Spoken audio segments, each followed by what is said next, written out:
of the area at this time.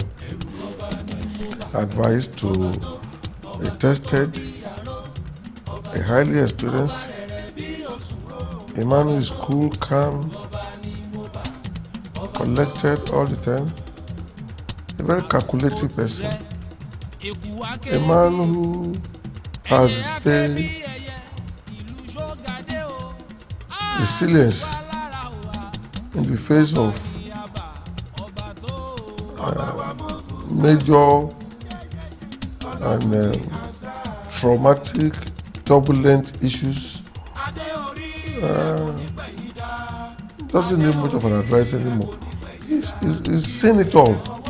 I don't see anything that will come his way that will be a surprise to him.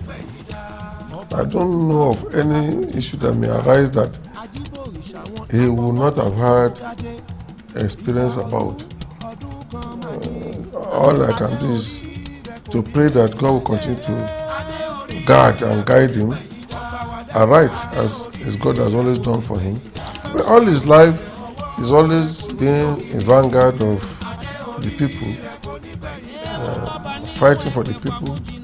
I would only advise you to continue in the way that he has been doing in the past, remain what he has been, and those leadership qualities that I said I see in him, he should now continue to manifest it on a higher level.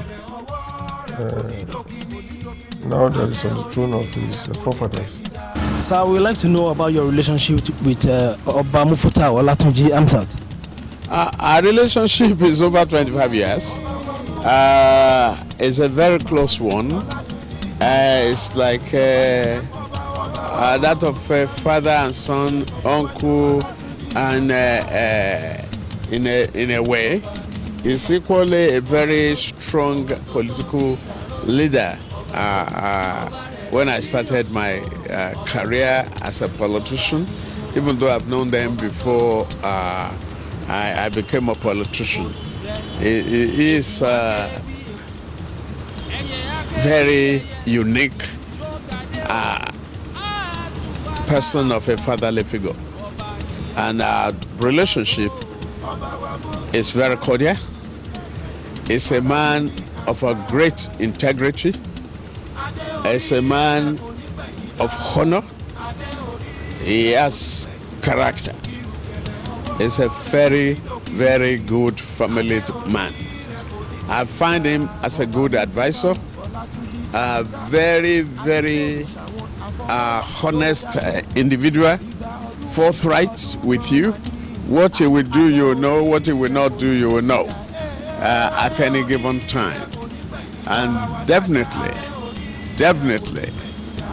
the man will succeed in whatever endeavor. As the new Oba, you can only be happy for the people, not just for him. No, he has so many responsibilities as a community leader, political leader. Before then, to have ascend the throne of his fathers and become the Oba is a great thing for the country. I know he will value the tradition, uphold the integrity of the stool and of the throne, and honestly act on behalf of the people, for the people, and that for that community. He's a very compassionate human being. I know definitely Elijah Amsat, now the Oba himself, cherished tradition a lot, and he believes the value of our society is to protect the institution of Obaship. It's equally bring constitutional democracy about the country. He will not in any way want to rubbish or do anything to stain the traditional institution of ownership. Immediately, you subject any traditional ruler to the constitutional assignment of a country, a community, be it state, be it local government. You have subjected them to the whim and caprices of the politicians. The constitution is about politics and about governance. You have to separate tradition and the traditional value from the political sensitivity. Let them play their father role in the dispensation and continue to be respected by all. That is the way it should be. My final submission is that Alhaji Olatunji Hamzat will continue to reign and reign successfully on the throne. We continue to be in good health and we continue to be successful in life. I know you can't change just an honest man and this late in the day. I know he will be very forthright with people. He's always been very frank, blunt, and honest. Sometimes honest to the fault. And he's a good family man who's a fruit of labor. Will continue to be enjoyed. I wish him best of luck. Have a long life. Kade peluri, ki bata pelese, ki rukere oba ma pọ̀ sí. Àwọn tó máa ní oko dábẹ́rẹ́ yẹn, ọba tí ò bá lówó lọ́wọ́ ló máa ní rukere kan tó máa lò títí. Ọba tiwa, Alhaji Olatunji Hamzat, ìrẹ̀kẹ̀ bàtà oríṣiríṣi, ọ̀pá àlẹ̀kẹ̀ oríṣiríṣi, ìrùkẹ̀rẹ̀ oríṣiríṣi, kọ́lọ̀ a máa pọ̀ sí o, ẹ pẹ́ lórí oyè o, ẹ pẹ́ lórí adé o. Thank you. Well, I knew Oba Hamzat since 1988, and then since then he has been a political father to me. We have been very close since then. He's a man of principle. He's a man that his yes is yes, his no is no. And then we have been together in all the political setup, from SDP to AD to AC to ACN. And he has always been upright. And honestly, he is one of the most credible political leaders that I've seen. Because a man who is trustworthy, who is honest, and he can tell you what he's going to do and what he's not going to do. And that is why many of us much endure to him, and because we know he's an upright leader. I congratulate him again for getting into the throne of the forefathers. Wish him long life and prosperity, and then over his people. And I believe now, with his leadership and his overship, Afowa will go forward and forward. I congratulate the people for choosing right. Well, Baba Hamzat, I've known him for quite some time, close to like almost 20 years. He has been a political leader, and I have moved closely with him, and I have learned a lot, especially politically, from him. I've learned patience, I've learned doggedness, I've learned having faith and believing in the party. Baba is somebody that believes in the party. Baba has been a progressive, and up till now, even in his old age, he still gives leadership. He offers leadership, and for me, Baba Hamzat deserves whatever is been given to him, is been bestowed with at this point in time. Baba, ẹ kú oríire ni o.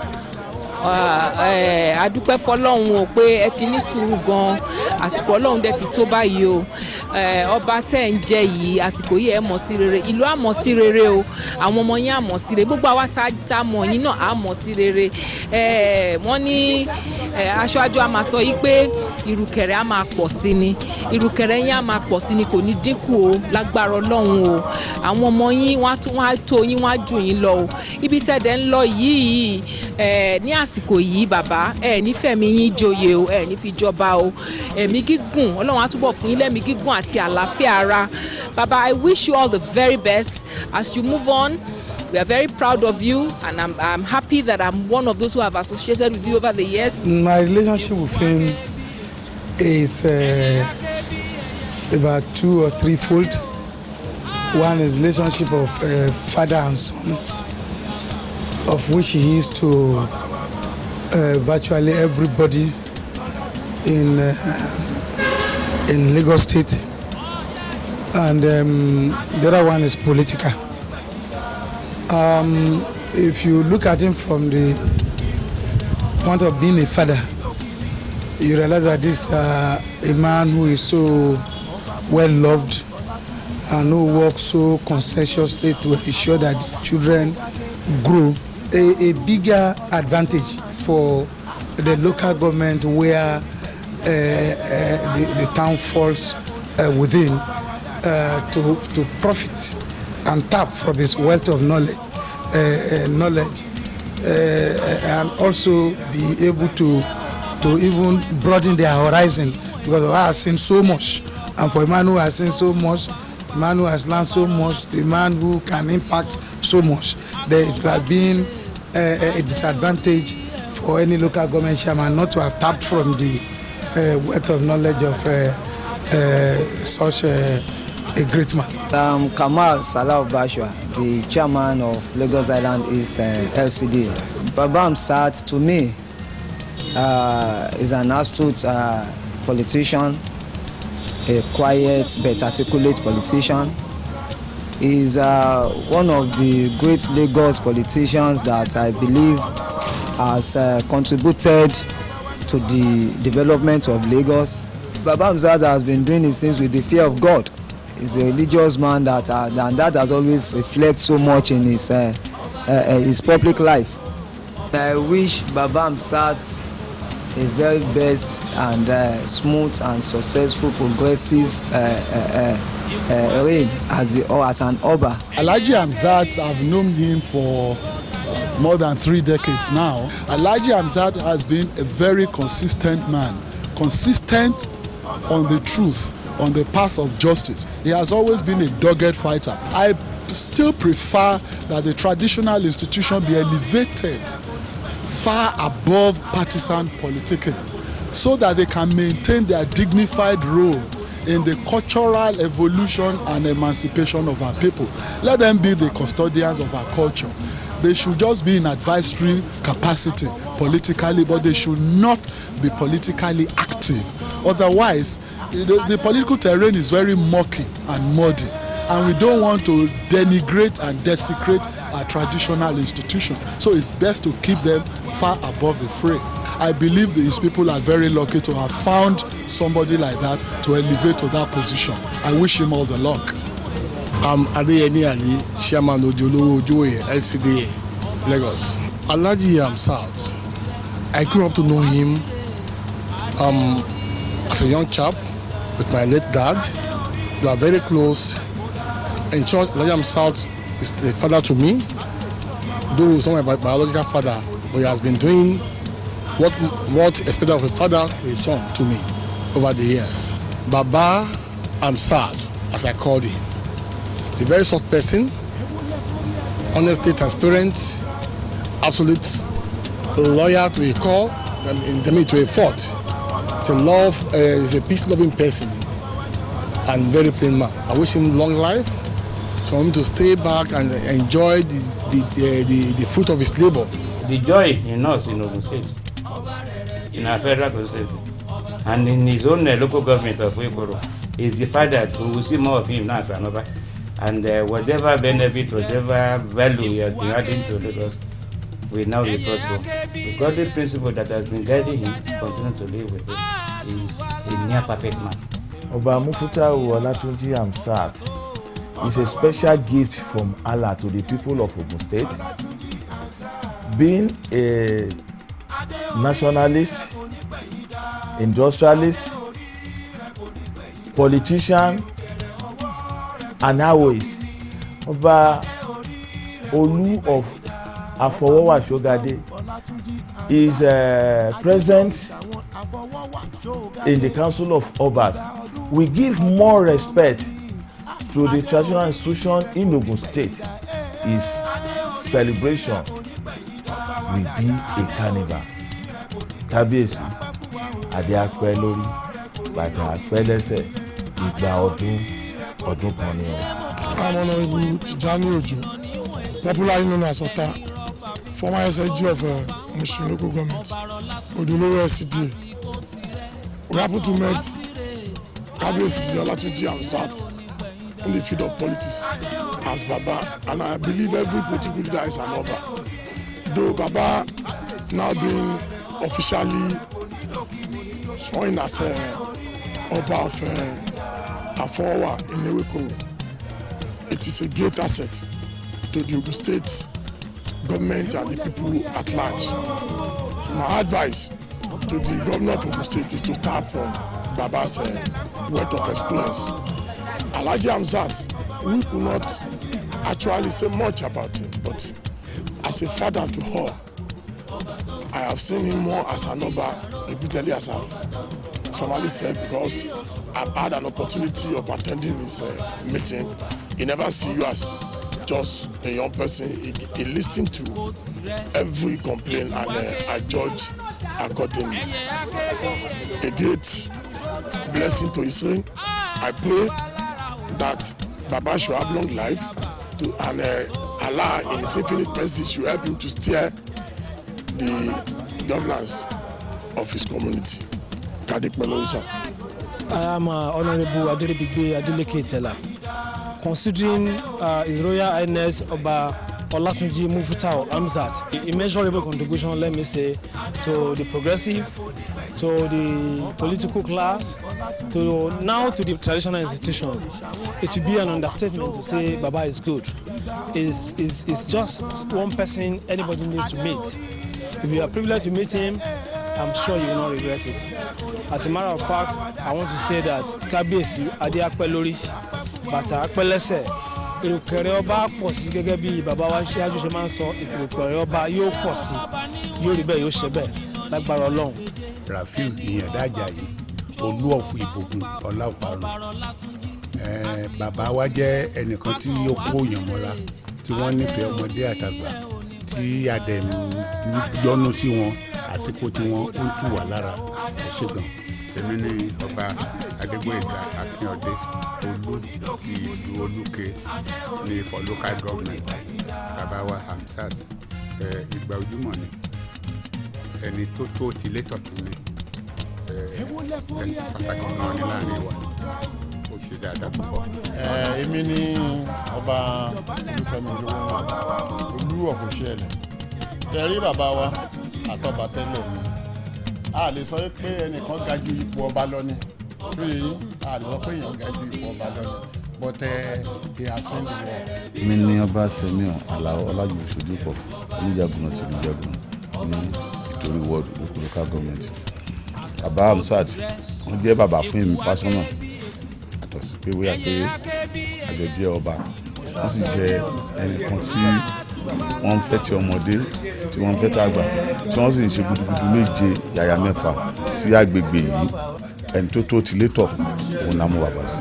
Ọba Tajudeen Ọ̀ṣúngbè Ìbògùn Ọ̀ṣúngbè line bàbá wa Hamzat atótilétọ̀ ni ẹni tó kóyàn mọ́ra ni ìgbà ọdún kan ni.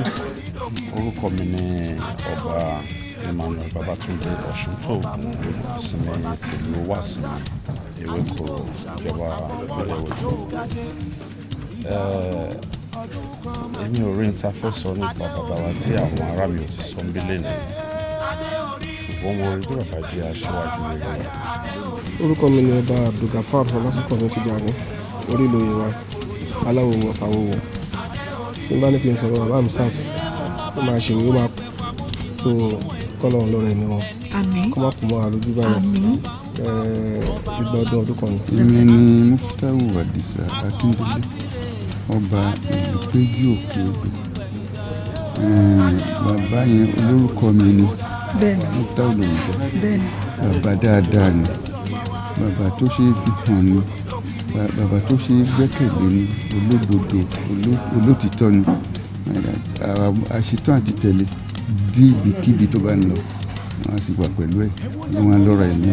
Aṣíwájú ni bàbá tó ṣe é tẹ̀lé ni àwọn fọlá àwọn tọrọ kọlọ́mbà lọ́rọ̀ ẹ̀mí wọn.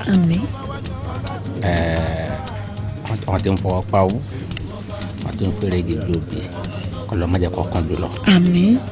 omi ara wọn ẹ̀jẹ̀ ara wọn kọlọ́mbà wa tún ṣe. a pẹ́ fún wa a lè máa rí wọn pẹ́ tó ti bọ̀ wá. Ọba Adédayọ̀ Ṣílọ̀ Ṣógbùlù Alágbàdo tìlú Àgbàdo. Bàbá rere ni bàbá wọn ti dí òfòba yìí ti pẹ́ ṣùgbọ́n àsìkò ju wa lójú. Àdúrà wa ni pé kọ́lọ́run bá wa fún wọn ní ẹ̀mí nípa àti àlàáfíà kí wọ́n kó wàjẹ́ pẹ́pẹ́pẹ́pẹ́pẹ́ kí wọ́n má fọjọ́ lọ́jọ́ lọ nínú àlàáfíà nínú ìlera. Bàbá tí wọ́n lè jẹ yìí àsìkò tí wọ́n yà á rojú ara yìí láti ìlú wọn lára láti orílẹ̀-èdè wa lára láti Nàìjíríà wa lára. Èmi ni ọba Síkírùlá Adélabí Alábí Ọbátúlá olójòdó ọ̀fọ̀ òjòdó. Ọpẹ́ lèmi jẹ́ ń bá bàbá wa yìí dá o mo ń bá wọn dúpẹ́ níbi tí Ọlọ́run ní kí wọ́n dé lénìí tọ́lọ́hún ò fi ẹnu ẹ̀gàn ń kàn wọ́n tá a bá wọn níbi tó burú díẹ̀ mo bá wọn dúpẹ́ púpọ̀. ó tilẹ̀ sí pé mi ò tẹ̀ mọ̀ wọ́n ní mo kàn gbọ́ wọn ní títà fi jọ dé àyè ọba yìí ìjọ tá a ti dá àyè ọba yìí inú mi ń dùn sí wọn tí n bá rí wọn kàn tó ń balẹ̀ ọlọ́mọ ti kànjú bá mú bàbá yìí lọ́wọ́ ọlọ́mọ kànjú mú lọ́wọ́ ọlọ́run tó ti ń bá tò láti ilẹ̀ wá dé ní ọlọ́mọ àjò dàrú mọ́ lọ́wọ́ àjò dàrú mọ́ lọ́wọ́ ọlọ́mọ àṣàánú ọlọ́mọ alọ́rẹ̀ ẹ̀mí ọlọ́mọ àjogún lẹ́yìn kádùrọ̀ ẹ̀ gbà ọba tí wọ́n jẹ ọlọ́mọ akànjú mú kó láàrin wa akànjú wa náà kó lẹ́yìn dáadáa ọlọ́run tó ṣojú ẹ̀mí. ìgbà tí mo kọ́kọ́ máa mọ bàbá wa Amsat wọ́n ṣe àsìkò ń bí mi wọ́n ṣe àsìtàn máa ń ṣe ìmọ̀ wá láti gbà mú dẹ̀ tí mo wọn jẹ́ pọ́n ti mú ní ọmọ wọn. èmi ní ọba S.O. Tinubu Joshua olórílẹ̀ ti orílẹ̀ Ifọ̀ ní Ifọ̀ local government láti ìgbà tí bàbá wa yìí láti mọ́ra tí Ọlọ́run ti jẹ́ kí gbogbo wa ká di ọba pé ẹni ìyí ẹni ẹ̀yẹ ni wọ́n gẹ́gẹ́ bẹ́ẹ̀ tí bọ́ ṣáájú wọ́n ní very wide experience politically and in all spheres of living so wọ́n jẹ́ ẹni tó kóyàn mọ́ra wọ́n ní ọgbọ́n òye àti ìmọ̀ láti ṣe aṣáájú tó bá yẹ pé ṣe pàápàá ni pé ipò bá tún wà tó jẹ́ pé ju ipò ọba yìí lọ tí wọ́n bá fi fún wọn dísáàbẹ̀ àbọ̀ náà máa dá dúró wá. bàbá tí ò Afọlábí Ṣómi olóòfin gbogbo Ṣómi gẹ́gẹ́ bẹ́ẹ̀ náà ti gbọ́ síwájú nípa bàbá jẹ́ nìkan tó yẹ pé wọ́n jẹ́ oníwà rẹ̀ lẹ̀ olókìkí ẹni tí ayé ń fẹ́ náà yàtọ̀ àmì lọ́jọ́ tèmi ìfẹ́ ta ní fún náà fún àmì bí ẹ jẹ́ ká lọ síbi tó bá sì fẹ́ gbogbo àmì àmì lọ́jọ́ tèmi a lè gbàgbà pé ẹ̀pọ̀n bá kó gùn ọdún kan náà tó mú láti ṣe gbàgbà pé wọ́n ṣe ṣọ̀pọ̀lọpọ̀ ní orí oyè ọmọ náà ọmọ àṣọlọmọ alálùbáríkà bàbá ẹ̀fà mi mọ ọdún mi lè sọ lórí bàbá náà sì fi I'm seeing for the first time àfẹ́fẹ́ yìí ọdún mi mo ti gbé lọ́tọ̀ lórí bàbá iná dẹ̀ rí nínú àwọn oníjẹ ìgbàgbà pé ẹ̀ta yín fẹ́ ni wọ́n ẹ̀dá wọn wá pẹ̀lú adẹ́lọ́rẹ́ ni. Ebenezer Babátúndé Adéọ̀sùn ọba olódò ọ̀fọ̀ orílẹ̀-èdè Èkó. ẹjọ́ kí lè rí sọ nípa bàbá wa tó ṣe fìdí báyìí.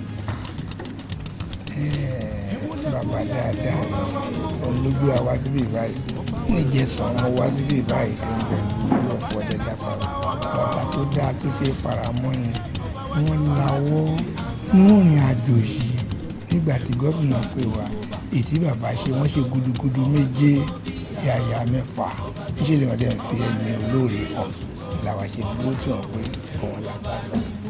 Ọba David Ìṣọ̀lá Ọlọ́run níṣọlá ìlú Ọ̀fọ̀dẹ́dá Gbádéwọ̀lúwa. Bàbá wa Amsat wọ́n jẹ́ ẹnìkan tí wọ́n ṣe fọkàn tán. Nígbà tí ọ̀rọ̀ lọ́balọ́ba bẹ̀rẹ̀ tí a fẹ́ yan ẹni tó máa jó lórí, bàbá wa Amsat àwọn láyàn gẹ́gẹ́ bí olórí wa, gẹ́gẹ́ bí chairman àwọn ọba tó ṣẹ̀ṣẹ̀ jẹ. Lẹ́yìn eléyìí wọ́n dẹ̀ jẹ́ ẹnìkan tó jẹ́ pé ó kóyàn mọ́ra, wọ́n dẹ̀ ń ṣàánú fún gbogbo ènìyàn. Wọ́n dẹ̀ jẹ́ ẹnìkan tí ó jẹ́ wípé wọ́n nífẹ̀ẹ́ ọmọdé, wọ́n dẹ̀ tún nífẹ̀ẹ́ àgbàlagbà. Mo gbàdúrà wípé Ọlọ́run kó túbọ̀ lọ́ra ẹ̀mí wọn. Gbogbo ibi tí wọ́n wà tí wọ́n máa rá láàánú kí wọ́n wá ṣe pẹ́pẹ́pẹ́pẹ́ lórúkọ Jésù Kristi Olúwa. Orúkọ tèmi ni Ọba Solomon Adisa Sokunbi, Olú of Ijoko Lemode Land ní ìpínlẹ̀ Ifọ̀ local government Ogun State. Ọba Aláìlúwà Amsat tó jẹ́ ọba Àfọwà. Bàbá yìí ti kó tó di pọ́ bá dé ló ti wà nípò ọba. Ó ti wà nípò ọba torí pé ìṣọwọ́ tó ìlú, ìṣọwọ́ kùwẹ̀ láàrin ìlú sí mẹ̀kúnnù sọmọdé ságbà kìtẹ́ ẹ̀ ṣe Ogun State kìí ṣe Lagos State nìkan jù. A ti yọ̀ǹda ọgbọ́n àgbà fún láti ilẹ̀ bàbá tó dání. Kódà ọba ìkan kò sẹ́ni tó bá jù torí ní tó tọ́ sí lọ́n gbé fún orí ìlú ẹ̀ àbúlé lòdì ló dẹ̀jọba sí. Ó jẹ́ ní tẹ́ pé kò ṣe fọ́ ọ́rọ́ sẹ́yìn nípínlẹ̀ Ogun State gan. A fẹ́ mọ orúkọ yín. Àtọ̀dá Ọdẹ́yẹmí Ọ̀tún Àfọwà Ṣógàdé. Àtọ̀dá Ọdẹ́yẹmí Ọ̀tún Àfọwà Ṣógàdé. Nílùú àwọn àjòjì wà níwà tó ń bá wa gbé. Lọ́wọ́lọ́wọ́ báyìí. Lọ́wọ́lọ́wọ́ báyìí. Wọ́n tún pẹ̀lú ara rẹ̀ orílẹ̀. Èkó mẹ́rin ọ̀gẹ̀ ìlú. Oko làwọn náà dẹ̀ ń rìn. Ọ̀tẹ̀ ń ṣe ló ń bá yín ṣe. Mẹ́kú dédé wòyí mà. Ìjọ máa mo fẹ́ kẹ́ ẹ sọ fún wa nípa ọba wa tuntun tó ṣẹ̀ṣẹ̀ jẹ yìí. Kí làwọn nǹkan tẹ́ lè sọ fún wa nípa wọn? Mi ò lè sọ nǹkan tí mi ò rí, ṣùgbọ́n mi mọ̀ ìpè bí ìbáyìí náà forí ẹ̀ sọ̀rọ̀. Ìlú Ìgangan. Ẹbí ilé yìí o. Ilé tá wà níwájú ẹ̀ lọ́fún. Ilé tá wà níwájú ẹ̀ yìí o. Ibẹ̀ ni wọ́n ti dájẹ́. Kí ni àwọn nǹkan míì tí ẹ tún mọ̀ pa wọn? Kò sí ìgbòho mi tí mo nǹkan nítorí. Wọ́n bá ń tẹ́ ń bá gbọ́njú bá òun ni mo fẹ́ sọ. Ètí ò bá ṣojú mi ní ìlú. Bàbá mi òun ni làbílàbí ọmọ màdùnú. Àjọgbẹrú tí kì í jógbẹkù ẹrú ní sinmi ẹ̀kọ́ kì í sí mi. Bàbá mi tó bí mi òun ni. Àkànní Ṣógàdé. Àkànní Ṣógàdé. Ṣógàdé. Léyìí tí ó túmọ̀ sí wípé ọmọ bíbí ìlú Ìgangan gangan ni. Bẹ́ẹ̀ ni èmi lọmọ Ṣógunadé, orúkọ tí wọ́n fi ń pè ní Àfọwà. Àfọwà Ṣógunadé.